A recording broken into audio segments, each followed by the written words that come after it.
ঢাকার ঐতিহাসিক চিনিকল মাঠে 10 দলীয় ঐক্যবদ্ধ বাংলাদেশের আজকের এই নির্বাচন এবং সামনে উপস্থিত এই পঞ্চগড় জেলার আপামর ছাত্র জনতা, আপনাদের সবাইকে জানাই সালাম, আসসালামু আলাইকুম ওয়া রাহমাতুল্লাহ। অন্যান্য ধর্মাবলম্বী যারা আছেন আপনাদের সবাইকে অন্তঃস্থল থেকে শুভেচ্ছা।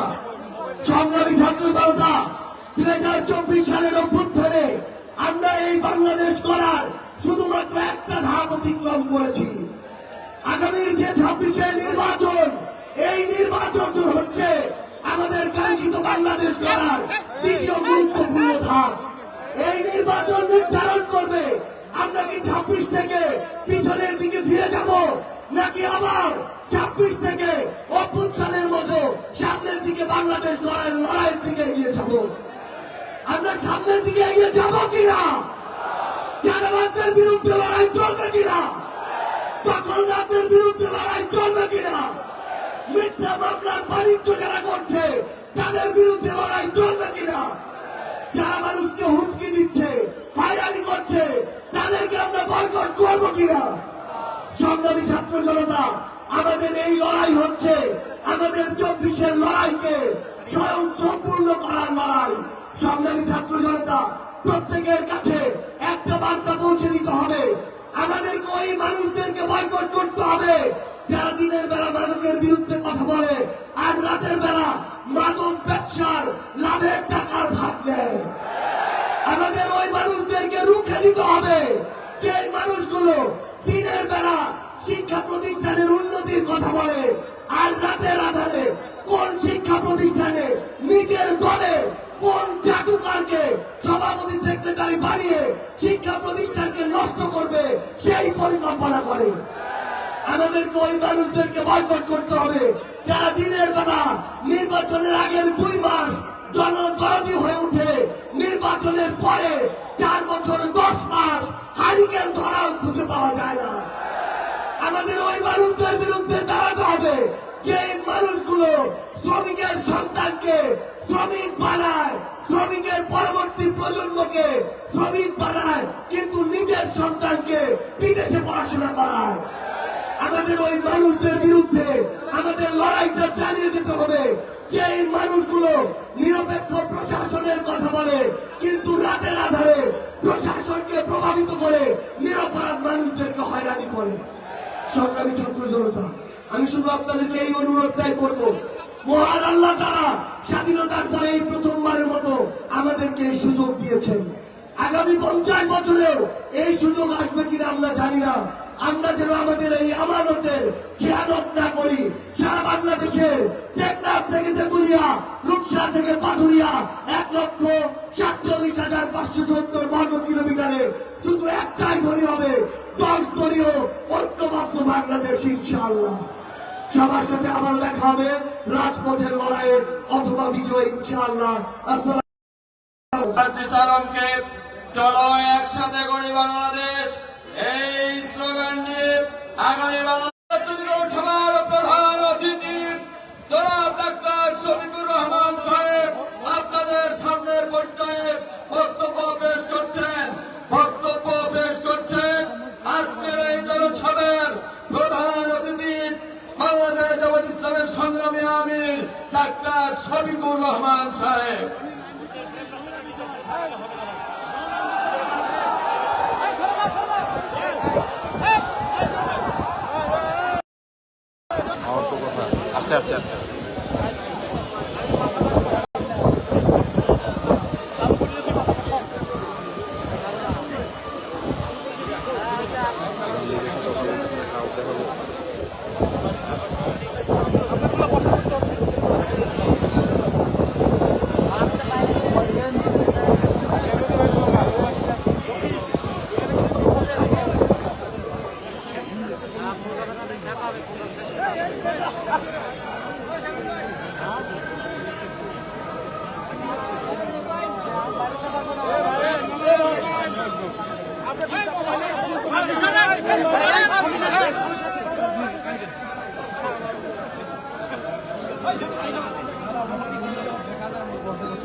দশ দলের কেন্দ্রীয় এবং স্থানীয় নেতৃবৃন্দ, পঞ্চগড়ের দুটি আসনের প্রিয়ভাজন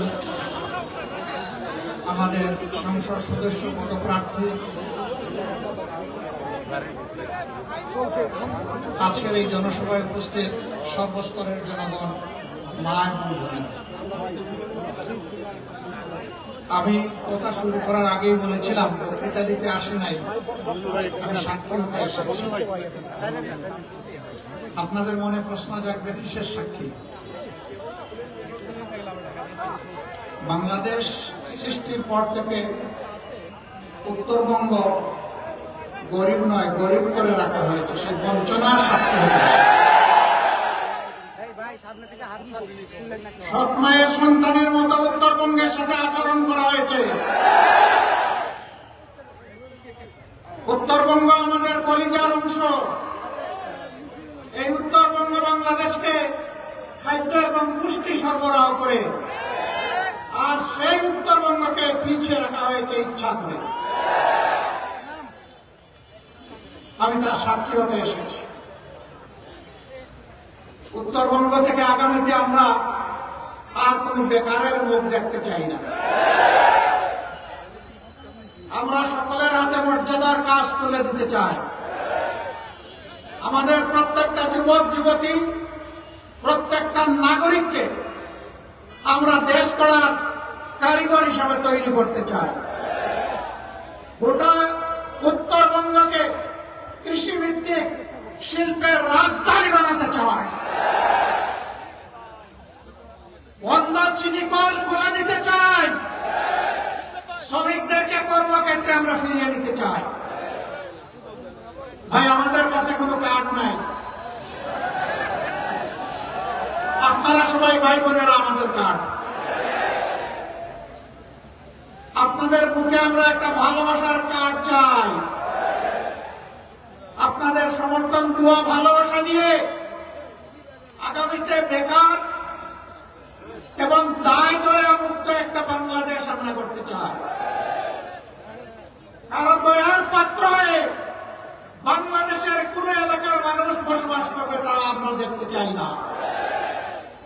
কে তার উপর দয়া করে জনগণের ট্যাক্সের টাকায় করে তোলে পথধারী, এ আমরা করব না। আমরা যুবকের হাত শক্তিশালী করবো ইনশাআল্লাহ।